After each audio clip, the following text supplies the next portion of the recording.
জানো তো, যদি খুব সকাল সকাল ঘুম থেকে ওঠার পরেই স্নান করে পুজোটা হয়ে যায়, তাহলে না মনে একটা সারাদিন যেন একটা আলাদা পজিটিভ ভাইবস কাজ করে, তাই না? এটা আমার তো হয়, তোমাদের সবার নিশ্চয়ই হয়। তো আমি চলে এসেছিলাম, জানো তো, অনেক সময় দেখি ফেসবুক স্ক্রল করতে করতে যদি কোনো সময় এরকম ভগবানের ভিডিও সামনে চলে আসে না, কেন জানি সেখানেই থমকে যায়। আমার তো এটা খুব হয়। হ্যাঁ, তো আমি তখন ভাবি কি আমিও তাহলে একদিন ভগবানের পুজো করব, আর আমি এরকম একটা ভিডিও তোমাদের সঙ্গেও শেয়ার করব।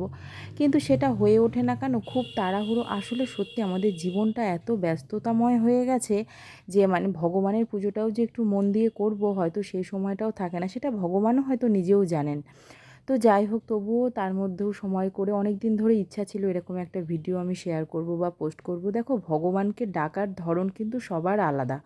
এবার আমার যেটা মনে হয়, অনেকে বলে আমার পুজোর এটা নিয়ম আছে, ওটা নিয়ম আছে, বা তুমি এভাবে করলে এটা না ওটা না। আমার যেটা মনে হয়, ভগবানকে কিন্তু সবাই ভক্তি ভরে ডাকলেই হয়তো ভগবান সাড়া দেন, তাই না? আমার তো এটা মনে হয় যে এক একজন এক এক রূপে ভগবানকে ডাকেন, কিন্তু ডাকে সাড়া কিন্তু সবারই দেন। যাই হোক, আমিও দেখো আমার ভোলানাথও আছে, আমার গণেশও আছে। তো আমার সব রকম ঠাকুরই কিন্তু আছে। আর এই যে সকাল সকাল ভোলানাথকে স্নান করিয়ে, বা এই যে ঠাকুরকে স্নান করিয়ে নিজে স্নান করে, আর দেখবে এই যে ধূপের গন্ধ, শাঁখের আওয়াজ, হ্যাঁ, আর এই যে ধূপ দ্বীপের যে গন্ধ, এই গন্ধগুলো না আলাদাই যেন একটা শক্তি নিয়ে আসে, তাই না? তো যাই হোক, আমিও কিন্তু সেই রকমভাবেই বসে পড়েছিলাম পুজো করতে। দেখো, আমাদের কিন্তু মানে আমার গুরুদেব হচ্ছে জয়রাম। তো যাই হোক, জয়রামকে নিয়েই কে কে আছো গো জয়রামের শিষ্য, আমাকে একটু বলো তো। আমার এগুলো না খুব জানতে ইচ্ছা হয়, যে হয়তো আমার ভগবান, যদিও ভগবান সবাই এক, ভগবানের আলাদা আলাদা কোনো রূপ নেই, কিন্তু ভগবানকে এক একজন এক এক নামে ডাকে, তাই না?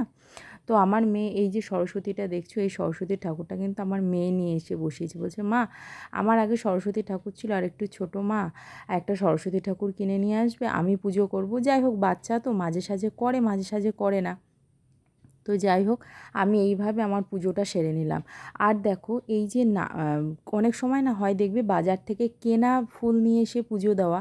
তো বাজারের থেকে কেনা ফুল পুজো দিতে হয়, অনেক সময় হয়তো অসুবিধায় পড়ে, বা আর কোনো উপায় না থাকলে দিতে হয়। কিন্তু দেখবে এই যে বাড়ির যে ফুল, হ্যাঁ, অনেকে দেখবে মানে বাড়িতে জায়গা না থাকলেও কিছু না লাগাক দুটো জবা ফুল গাছ অন্তত কারোর না কারোর বাড়িতে যদি জায়গা থাকে অবশ্যই লাগায়, তাই না?